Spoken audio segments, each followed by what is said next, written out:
Leeland with Benchmark Vehicles, and we're going to talk a little bit about this really unique and beautiful Sprinter that we built for sort of a showpiece. It's for sale as well, but we used some new products that I really wanted to try out, specifically those that were brought in from RRE-Global, and the sleeping pods that we installed on these. They're one of a kind, so they're insulated core. There's a 1-inch foam core. Not sure what it is in metric, maybe about 22 mil, something like that. But it's also got a layer of gel coat on the inside as well as the outside of the flares. So that's not something we see very common with the sleeping pod. They're very solid. You know, we had full sun exposure on the rig all day yesterday.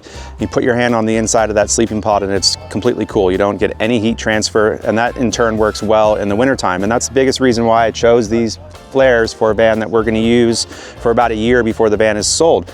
Take it to the mountain, you're in the snow, it's freezing cold out, and you really do need that added layer of insulation in the sleeping pods. It makes a huge difference. We opted to not do any windows in these. You can cut in windows in the SCA sleeping pods, but we opted to just keep it completely isolated in the bed area, keep that bed warm or cool in the summer.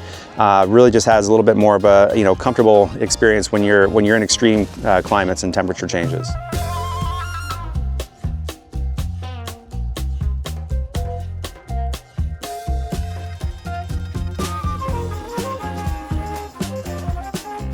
So up on the sleeping loft inside our 144 Sprinter, we've got a really nice usable space.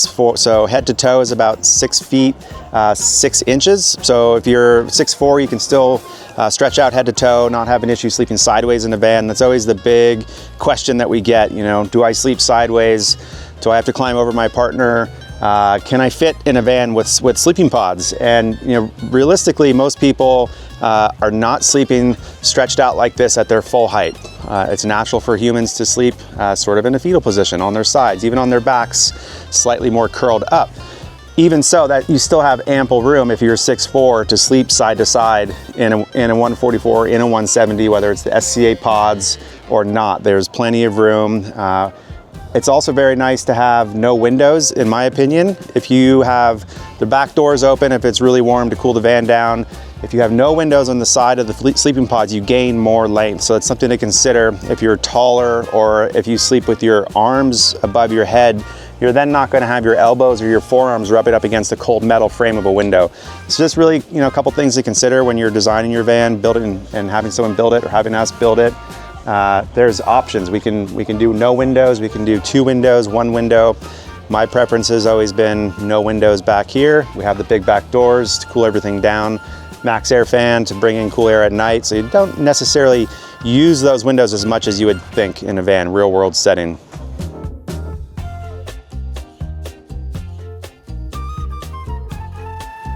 So looking into our rear garage, we're pretty known for having maximum space, usability within every van we build. This one's really tight, has an on-demand water system, so we don't have the isotemp hot water tank, reserve tank that you'll see in many of our other builds. Full storage capacity above the electrical system. We make all of our own bed rails, our bed frames, our bed systems. Our bed rails are all break form, laser cut, and welded aluminum with integrated L-track. We mount L-track down below on the systems case as well. You can litter these things with straps and hooks as much as you need to fit your storage solution. And of course, you've got the full width of the garage. Add a gear tray if you want to have that extension. No gear tray in this one. This van was built to be light as possible, so it is as fast as possible, and this van does a really good job with that. And part of that is just keeping everything about as open as you possibly can, still maximizing all the storage, still having full power system, hot water system, heated floors, 12-volt air conditioner, all the goodies that you should see in every van.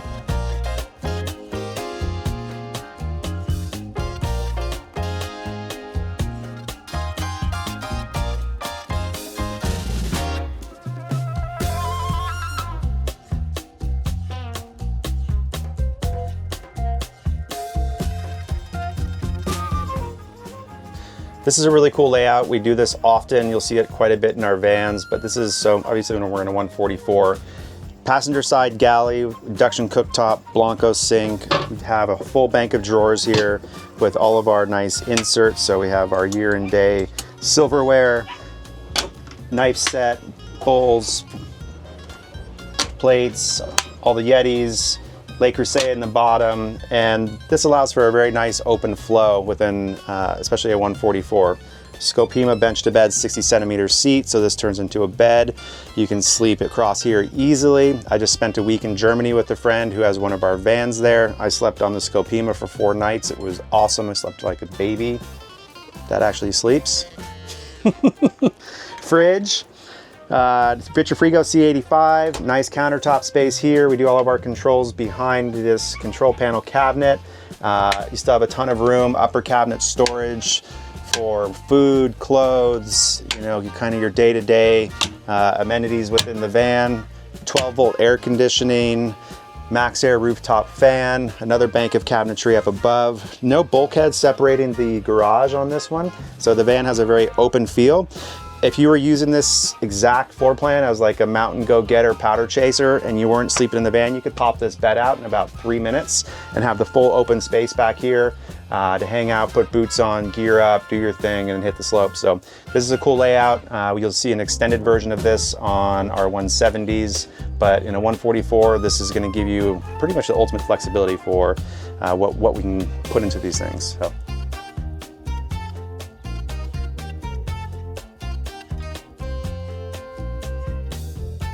So we're talking about Queenply. What is Queenply? Why is it called Queenply? You know, I'm not really sure why it's called Queenply. It's not from the Queen, it's not from England, it's from Germany. But it's a really cool product. It's ultra lightweight. It's a 7-layer ply. It comes in different thicknesses, so like 12 mil, 15 mil. We're primarily using the 15 mil, some of the 12 mil for our backs of our casework. But it is incredibly thin, incredibly lightweight, and very stable. So a big thing about a vehicle, solid woods and vans don't mix. There's extreme heat temperatures, and if you have a ton of solid wood faces and panels and solid wood ceilings, that stuff is going to move, it's going to absorb moisture, it's going to flex, it's going to creak, it's going to crack. Using plywood with a really beautiful laminate over the top is the way to go. We use Phoenix laminate as well as Agar, which is on this tabletop here as well. It pairs really well. It's easy to lay up on the Queenply. And we use a pressure laminate system in our shop to lay up both the inside and the outside faces of the plywood, and then lay it out on our CNC, cut everything out, assemble it by hand, and in she goes into the van.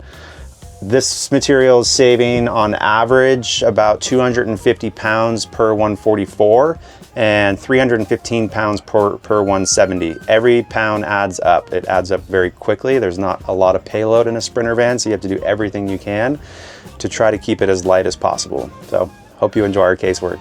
We love working with the Queenply.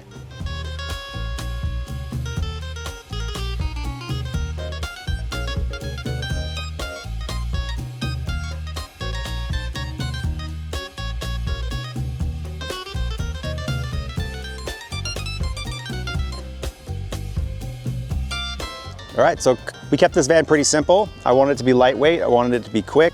We used a Terrawagon fender flare on here, Agile Ride Improvement Package, Bilstein struts, coilovers, Fox auxiliary shocks. These are not Sprinter wheels, these are Grenadier wheels, and they're a little bit different. They're 18-inch Grenadier Steelies, and we had them after our Grenadier build was finished, and what better use than to throw them on a Sprinter van? They have a little bit different style than the Steelies of a Sprinter. So they're 18s. That allowed us to put on a 285/75 18, which is about a 33.5-inch tall tire, so a tall skinny. They do really well. We actually had 25mm wheel spacers custom made to clear the coilover on the strut for the big tire, so just to give it a little bit more offset. So that worked out really well. Kept the front very simple, have our signature badge on the grille, did a little topo lines, wrap vinyl, as well as a Terrawagon spoiler.